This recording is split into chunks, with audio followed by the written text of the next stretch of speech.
राधे राधे दोस्तों। श्रेया के आगे खड़ी महिला जैसे ही अपना बोर्डिंग पास लेकर मुड़ी, श्रेया चौंक पड़ी। बोली, अरे तन्वी, तू तू भी दिल्ली जा रही है? मैं अभी बोर्डिंग पास लेकर आती हूँ। उनकी बातें सुनकर काउंटर पर खड़ी लड़की मुस्कुराई। आप दोनों को साथ की सीटें दे दी हैं। Have a nice time. धन्यवाद कह श्रेया इंतजार करती तन्वी के पास आई। चल, आराम से बैठकर बातें करते हैं, तन्वी ने कहा। हॉल में बहुत भीड़ थी, कहीं कहीं एक कुर्सी खाली थी। उन दोनों को असहाय से एक साथ दो खाली कुर्सियां ढूंढते देखकर खाली कुर्सी के बराबर बैठा एक भद्र पुरुष उठ खड़ा हुआ। बोला, बैठिए। हाउस सिविलरस। तन्वी बैठते हुई बोली, लगता है सिविलरी अभी लुप्त नहीं हुई है। यह तो तुझे ही मालूम होगा श्रेया, तू ही हमेशा सिविलरी के कसीदे पढ़ा करती थी। तन्वी हंसी। खैर छोड़ ये सब, यह बता तू यहाँ कैसे? क्योंकि मेरा घर यानी आसियाना यही है। दिल्ली तो एक शादी में जा रही हूँ। अजब इत्तेफाक है, मैं एक शादी में यहाँ आई थी और अब अपने आसियाने में वापस दिल्ली जा रही हूँ। मगर जीजू तो सिंगापुर में सेटल थे। हाँ, सर्विस कॉन्ट्रैक्ट खत्म होने पर वापस दिल्ली आ गए। नौकरी के लिए भले ही कहीं भी चले जाएं। दिल्ली वाले सेटल कहीं और नहीं हो सकते। वैसे हूँ तो मैं भी दिल्ली की, मगर अब भोपाल छोड़कर कहीं और नहीं रह सकती। लेकिन मेरी शादी के समय तो तेरा भी दिल्ली में सेटल होना पक्का ही था। श्रेया ने उस सांस भरी। हाँ, था तो पक्का ही, मगर मैंने ही पूरा नहीं होने दिया और उसका मुझे कोई अफसोस भी नहीं है। अफसोस है तो बस इतना कि मैंने दिल्ली में सेटल होने का मूर्खतापूर्व फैसला कैसे कर लिया था। माना कि कई खामियां हैं दिल्ली में, लेकिन भाई इतनी बुरी भी नहीं है हमारी दिल्ली कि वहां रहने की सोचने तक को बेवकूफ़ी माना जाए। तन्वी आहत स्वर में बोली, मुझे दिल्ली से कोई शिकायत नहीं है तन्वी। श्रेया खिसिया कर बोली, दिल्ली तो मेरी भी उतनी ही है जितनी तेरी मेरा मायका है, अतः अक्सर जाती रहती हूँ वहाँ। अफसोस है तो अपनी उस पसंद पर जिसके साथ दिल्ली में बसने जा रही थी। तन्वी ने चौंक कर उसकी ओर देखा, फिर कुछ हिचकते हुए बोली, तू कहीं श्रवण की बात तो नहीं कर रही? श्रेया ने उसकी ओर उदास नजरों से देखा, फिर पूछा, तुझे याद है उसका नाम? नाम ही नहीं, उससे जुड़े सब अफसाने भी जो तू सुनाया करती थी। उनसे तो यह पक्का था कि श्रवण वाज ये जेंटलमैन, ये thorough gentleman to be exact. फिर उसने ऐसा क्या कर दिया कि तुझे उससे प्यार करने का अफसोस हो रहा है? वैसे जितना मैं श्रवण को जानती हूँ, उससे मुझे यकीन है कि श्रवण ने कोई गलत काम नहीं किया होगा, जैसे किसी और से प्यार या तेरे से जोर जबरदस्ती। श्रेया ने मुंह बिचकाया। अरे नहीं, ऐसा सोचने की तो उसमें हिम्मत ही नहीं थी। तो फिर क्या दहेज की मांग करी उसने? वहां तक तो बात ही नहीं पहुंची यार। उससे पहले ही उसका असली चेहरा दिख गया और मैंने उससे किनारा कर लिया। श्रेया ने फिर गहरी सांस खींची। कुछ और उल्टी सीधी अटकल लगाने से पहले पूरी बात सुनना चाहोगी? जरूर, बशर्ते कोई ऐसी व्यक्तिगत बात ना हो जिसे बताने में तुझे कोई संकोच हो। संकोच वाली तो खैर कोई बात ही नहीं है, समझने की बात है जो तू ही समझ सकती है, क्योंकि तूने अभी अभी कहा कि मैं सिविलरी के कसीदे पढ़ा करती थी। इसी बीच फ्लाइट के आधा घंटा लेट होने की घोषणा हुई।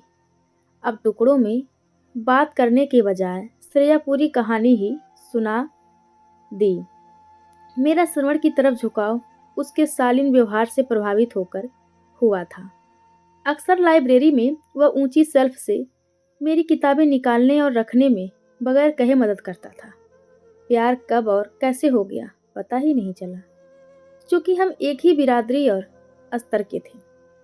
इसीलिए श्रवण का कहना था कि सही समय पर सही तरीके से घर वालों को बताएंगे तो शादी में कोई रुकावट नहीं आएगी, मगर किसी और ने चुगली कर दी तो मुश्किल होगी। हम संभल कर रहेंगे। प्यार के जज्बे को दिल में समेटे रखना तो आसान नहीं होता, अतः मैं तुझे सब बताया करती थी। फाइनल परीक्षा के बाद स्वर्ण के कहने पर मैंने उसके साथ फर्नीचर डिजाइनिंग का कोर्स ज्वाइन किया था। साउथ इंस्टीट्यूट में मेरे घर से ज़्यादा दूर नहीं था। श्रवण पहले मुझे पैदल मेरे घर छोड़ने आता था, फिर वापस जाकर अपनी बाइक लेकर अपने घर जाता था। मुझे छोड़ने घर से गाड़ी आती थी, लेने भी आ सकती थी, लेकिन वन ने वे की वजह से उसे लंबा चक्कर लगाना पड़ता था। अतः मैंने कह दिया था कि नज़दीक रहने वाले सहपाठी के साथ पैदल आ जाती हूँ। यह तो बस मुझे ही पता था कि बेचारा सहपाठी मेरी वजह से डबल पैदल चलता था, मगर बाइक पर वह मुझे मेरी बदनामी के डर से नहीं बैठाता था। मैं उसकी इन्हीं बातों पर मुग्ध थी। वैसे और सब भी अनुकूल ही था। हम दोनों ने ही इंटीरियर डेकोरेशन का कोर्स किया। श्रवण के पिता फर्निशिंग का बड़ा शोरूम खोलने वाले थे, जिसे हम दोनों को संभालना था। श्रवण का कहना था कि रिजल्ट निकलने के तुरंत बाद वह अपनी भाभी से मुझे मिलवाएगा और फिर भाभी मेरे घर वालों से मिलकर कैसे क्या करना है तय कर लेंगे। लेकिन उससे पहले ही मेरी मामी मेरे लिए अपने भांजे राजीव का रिश्ता लेकर आ गई। राजीव आर्किटेक्ट था और ऐसी लड़की चाहता था जो उसके व्यवसाय में हाथ बटा सके। मामी द्वारा दिया गया मेरा विवरण राजीव को बहुत पसंद आया और उसने मामी से तुरंत रिश्ता करवाने को कहा। मामी का कहना था कि नवाबों के शहर भोपाल में श्रेया को अपनी कला के पारखी मिलेंगे और वह खूब तरक्की करेगी। मामी के जाने के बाद मैंने माँ से कहा कि दिल्ली जितने काला पारखी और दिलवाले कहीं और नहीं मिलेंगे, अतः मेरे लिए तो दिल्ली में रहना ही ठीक होगा। माँ बोली कि वह स्वयं भी मुझे दिल्ली में ही ब्याहना चाहेंगी, लेकिन दिल्ली में राजीव जैसा उपयुक्त वर भी तो मिलना चाहिए। तब मैंने उन्हें श्रवण के बारे में सब बताया। माँ ने कहा कि मैं श्रवण को उनसे मिलवा दूँ। अगर उन्हें लड़का जचा तो वे पापा से बात करेंगी। दोपहर में पड़ोस में एक फंक्शन था। वहाँ जाने से पहले माँ ने मेरे गले में सोने की चेन पहना दी थी। मुझे भी पहननी अच्छी लगी और इंस्टीट्यूट जाते हुए मैंने चैन उतारी नहीं। शाम को जब श्रवण रोज की तरह मुझे छोड़ने आ रहा था तो मैंने उसे सारी बात बताई और अगले दिन अपने घर आने को कहा। कल क्यों, अभी क्यों नहीं? अगर तुम्हारी मम्मी कहेंगी तो तुम्हारे पापा से मिलने के लिए भी रुक जाऊंगा।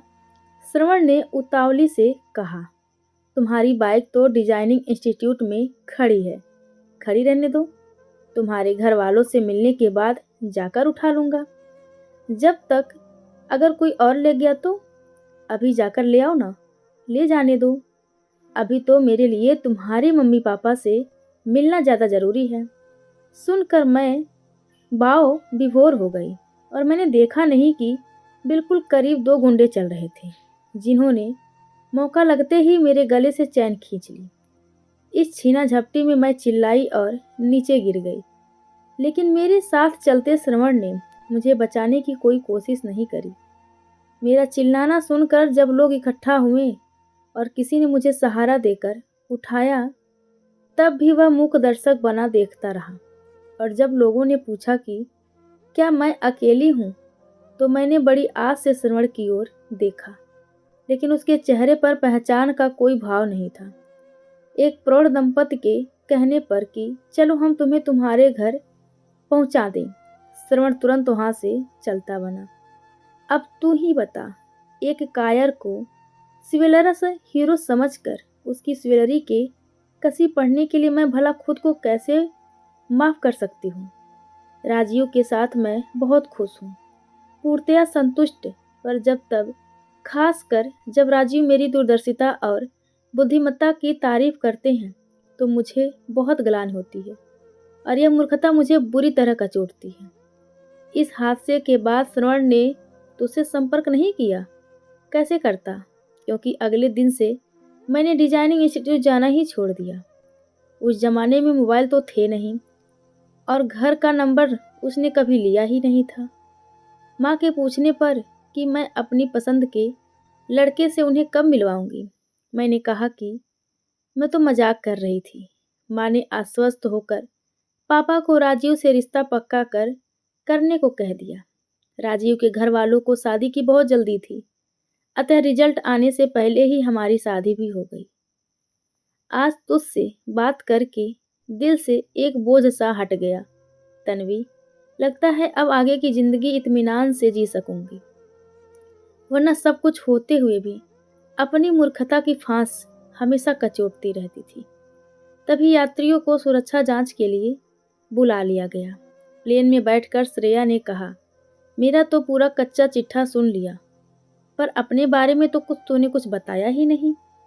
दिल्ली से एक अखबार निकलता है, दैनिक सुप्रभात। दैनिक सुप्रभात तो दर्शकों से हमारे घर में आता है। श्रेया बीच में ही बोल, अभी भी दिल्ली जाने पर बड़े शौक से पढ़ती हूँ, खासकर हस्तियाँ वाला पन्ना। अच्छा, सुप्रभात मेरे दादा ससुर ने आरंभ किया था, अब मैं अपने पति के साथ उसे चलाती हूँ। हस्तियाँ स्तंभ मेरा ही विभाग है। हस्तियों की तस्वीर क्यों नहीं छापते आप लोग? यह तो पापा को ही मालूम होगा जिन्होंने यह स्तंभ शुरू किया था। अच्छा, ये बता मेरे घर कब आएगी? तुझे हस्तियों के पुराने संकलन भी दे दूंगी। शादी के बाद अगर फुर्सत मिली तो जरूर आऊंगी, वरना आगे बार तो पक्का। मेरा भोपाल का पता ले, संकलन वहाँ भेज देना। तुझे तेरा यहाँ का घर मालूम है, तेरे जाने से पहले वहीं भिजवा दूंगी। दिल्ली आकर श्रेया बड़ी बहन के साथ शादी में व्यस्त हो गई। जिस शाम को उसे वापस जाना था, उस रोज सुबह उसे तन्वी का भेजा पैकेट मिला। तभी उसका छोटा भाई भी आ गया और बोला, हम सभी दिल्ली में हैं, आप ही भोपाल जा बसी हैं। कितना अच्छा होता दीदी अगर पापा आपके लिए भी कोई दिल्ली वाला लड़का ही देखते, या आपने ही कोई पसंद कर लिया होता। आप तो शिक्षा में पढ़ी थी। सुनते ही श्रेया का मुंह कसैला सा हो गया। तन्वी से बात करने के बाद दूर हुआ अवसाद जैसे फिर लौट आया। उसने ध्यान बांटाने के लिए तन्वी का भेजा लिफाफा खोला। हस्तियाँ वाले पहले पृष्ठ पर ही उसकी नज़र अटक गई। श्रवण कुमार अपने शहर के जाने माने सफल व्यवसायी और समाज सेवी हैं। जरूरतमंद की सहायता करना इनका कर्तव्य है। अपनी आय और जान की परवाह किए बगैर इन्होंने जवान मंचलों से एक युवती की रक्षा की, जिसमें गंभीर रूप से घायल होने पर अस्पताल में भी रहना पड़ा। लेकिन अहंकार और अभिमान से यह स्वर था अछूते हैं। हमारे प्रतिनिधि के पूछने पर भी उन्होंने अपनी जान जोखिम में क्यों डाली, उनकी एक आवाज़ पर मंदिर के पुजारी व अन्य लोग लड़ने मरने को तैयार हो जाते, तो उन्होंने बड़ी सादगी से कहा, इतना सोचने का समय ही कहाँ था। और सच बताऊं तो यह करने के बाद मुझे बहुत शांति मिली है। कई दशक पहले एक ऐसा हादसा मेरी मित्र और सहपाठिन के साथ हुआ था। चाहते हुए भी मैं उसकी मदद नहीं कर सका था। एक अनजान मूक दर्शक की तरह सब देखता रहा था। मैं नहीं चाहता था कि किसी को पता चले कि वह मेरे साथ थी और उसका नाम मेरे से जुड़े और बेकार में उसकी बदनामी हो। मुझे चुपचाप वहाँ से खिसकते देखकर उसने जिस तरह से होंठ सिकोड़े थे, मैं समझ गया था कि वह कह रही थी कायर। तब मैं खुद की नज़रों में ही गिर गया और सोचने लगा कि क्या मैं उसे बदनामी से बचाने के लिए चुप रहा या सच में मैं ही कायर हूँ। जाहिर है उसके बाद उसने मुझसे कभी संपर्क नहीं किया। मैं यह जानता हूँ कि वह जीवन में बहुत सुखी है और सफल है और संपन्न। तो मैं भी हूँ, बस अपनी कायरता के बारे में सोचकर ही दुखी रहता था। पर आज इस अनजान युवती को बचाने के बाद लग रहा है कि मैं कायर नहीं हूँ। श्रेया और नहीं पढ़ सकी। एक अजीब सी संतुष्टि की अनुभूति में वह यह भी भूल गई कि उसे सुकून देने को ही तन्वी ने हस्तिया कालम के संकलन भेजे थे और एक मनगढ़ंत कहानी छापना तन्वी के लिए मुश्किल नहीं था। तो दोस्तों, हमारी आज की कहानी आप सभी को कैसी लगी? कृपया कमेंट करके ज़रूर बताएं और चैनल को लाइक, शेयर और सब्सक्राइब करना बिल्कुल ना भूलें। धन्यवाद आप सबका। तो ऐसे ही बने रहिए हमारी रोज़ की मोटिवेशनल कहानी सुनने के लिए हमारे चैनल के साथ।